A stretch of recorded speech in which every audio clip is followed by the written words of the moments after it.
Hello, this is Postdoc Chronicles week number 60. And in my background right here, you're seeing my favorite Resident Evil game of all time, Resident Evil 4. So this game I played on the original PlayStation 2. It's actually like the main reason why I bought the PlayStation 2 in the first place. And man, I did not regret buying that thing because a lot of there are a lot of good games in that console. And in fact, my favorite video game of all time, Shadows of the Colossus, is actually on the PlayStation 2. But anyway, going back to Resident Evil 4, so we see here the comeback of Leon S. Kennedy, which we saw on one half of Resident Evil 2. He was there together with Claire, the sister of Chris Redfield, and yeah, that was the last time I saw him. Resident Evil 3 was featuring Jill Valentine on the PlayStation on the original PlayStation.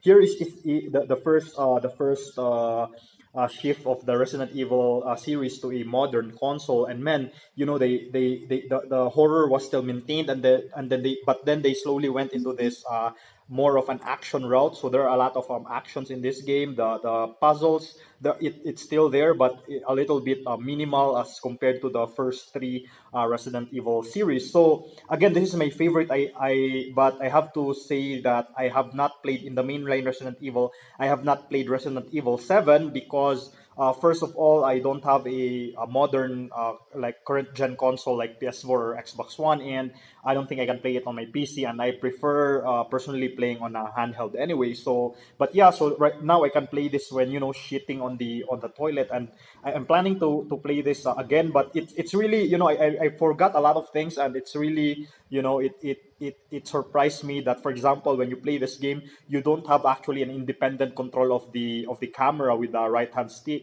as opposed to like the usual shooting games of the current age. You're free to control the camera with the right stick. Here, you just when you move the right stick, it just nudges up, down, left, right. And I also forgot that in Resident Evil 4, actually, you have this classic control where when you shoot your enemies, the character Leon in this case actually has to stop, and that really that really gave me a lot of recollections, because I'm now so used to the modern Resident Evil games, for example 5, 6, and in fact it was first introduced in the Resident Evil Revelations on the 3DS. The fact that you can strafe or you can walk while aiming your weapon. So I got used to that, because I've played this for like a long time. I believe that was like 2009, 2010, when I was still doing my MS, my first Christmas vacation, going back to my province. I believe that was the time I bought a PlayStation 2, and then I played this one like during breaks when I was taking my MS. But yeah, but I really thought, when I play this again on the Switch, I really thought that you can walk while shooting. I was surprised that the enemy came, and then I proceeded to aim, and then I walk, and I'm like, oh, I forgot that you can't walk while aiming. And also the version on the Nintendo Switch is really very nice, because it has a more of an HD graphics, and the frame rate has been bumped up to 60 frames per second. Although it's not consistent on the Nintendo Switch, it really runs smooth. You don't notice the stutter very much. Of course, I'm still in that, like in the first few parts of the game, so I really couldn't tell if like it gets hectic later on, if the frame rate still stands. But according to Digital Foundry, this YouTube channel that analyzes the video performance of Switch games, they said that it really performs well. But yeah, this is a weird Resident Evil, because it's also the first time, if you're used to the Resident Evil 1, 2, 3, you usually your opponents there, the enemies are like these zombie creatures. Here it's weird, because your enemies are like are a cult, the Las Plagas. And in fact,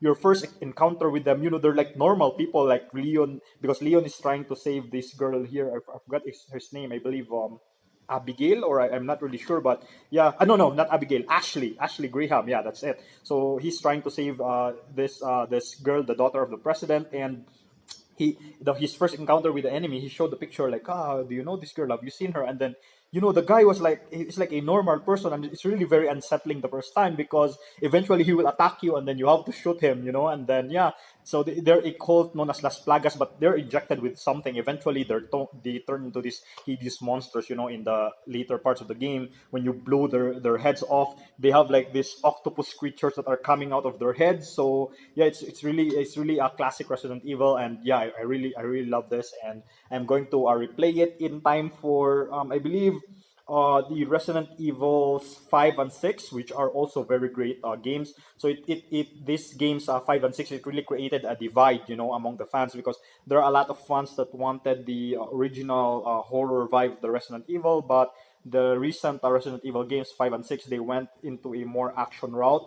I believe in the Resident Evil 7, they went to that horror roots again, but again, I'm yet to play that game. But yeah, I'm so excited to play this game before 5 and 6 comes out also for the Switch on the, I believe, October.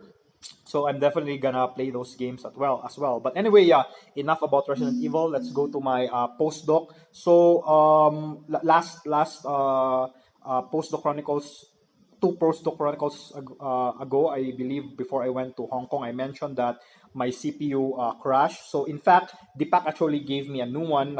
It's the one that Debarati was using. Deepak's former postdoc. I believe she was also Deepak's first postdoc. It's the PC that she was using. So it's actually on my table right now. But the thing is, it's only 1 terabyte, and then there are some backgrounds that I'm simulating that could go upwards of like. I remember I have a background that's like 1.6 terabytes of HepMC event file. So I was trying to do something about my old PC because that has 4 terabytes in it, and fortunately I believe I can recover it. In fact, when I this just this morning, I believe I was able to turn it on, but I think there's some issue with the connection inside, because sometimes it like when you turn it on, it doesn't detect the hard drive. So I'm gonna have a look at it inside and see what's the problem in there. Okay, but anyway, the most important thing that happened also is that the review of our paper, constraining stealth SUSY, it's actually already in. We got it this week, and so we submitted it, I believe, end of May, that paper. So it took like May, June, July, and then the review came first week of August. So that's like around 2 months. It took 2 months to review the paper, and yeah, the review is really positive.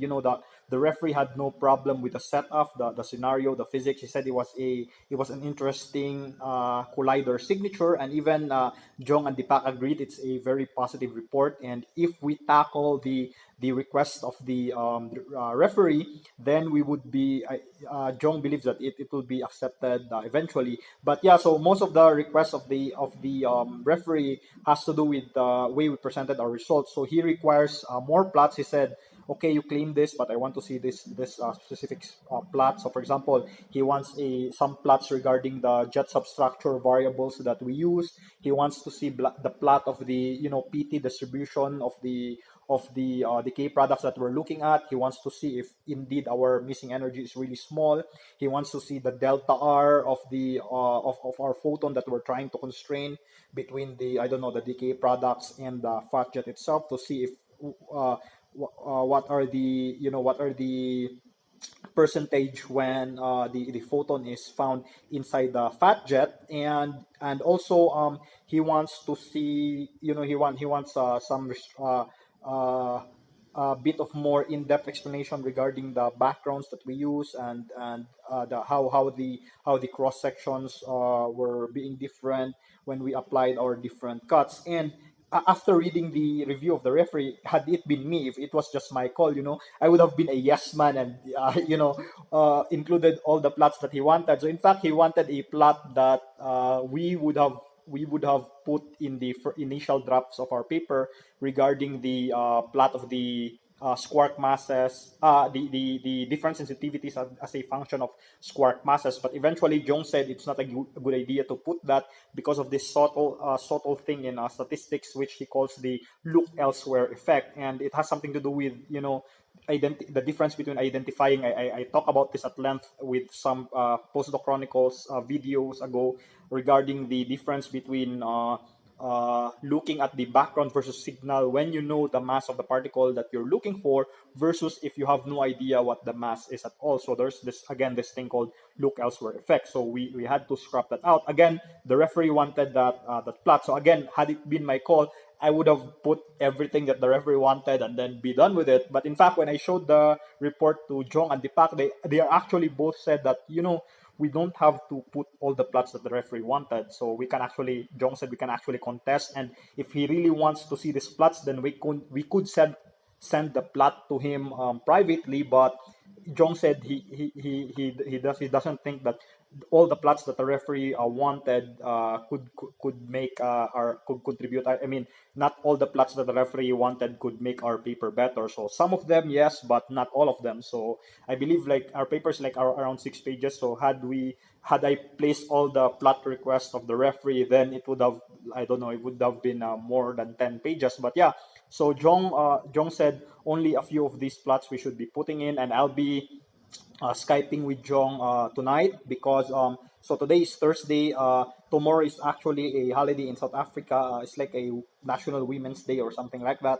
So it's a holiday tomorrow in South Africa. So it will be a long weekend, and during that long weekend, since Jong and I will be talking tonight, I'll begin to tackle the things that the referee wanted. That the referee wants. For our paper to improve, so that my goal is within this month we could give it back to the referee, including all the improvements, all the additions that he wanted, and if he has no other gripes with it, if he has no other criticisms or issues with it, then eventually it will get published. And again, that will be my first paper in high energy physics. So and if that gets published, then again I can concentrate back on my other ongoing projects, the NUED one and the Higgs one and this checkmate analysis that I am currently doing. But anyway, that has been Postdoc Chronicles week number 60. So the review of my paper came 60 weeks in doing my postdoc. And again, I had no background in high energy physics, particle physics, but 60 weeks after, here we are. Okay, but thanks for watching. I'll see you next time. Bye bye.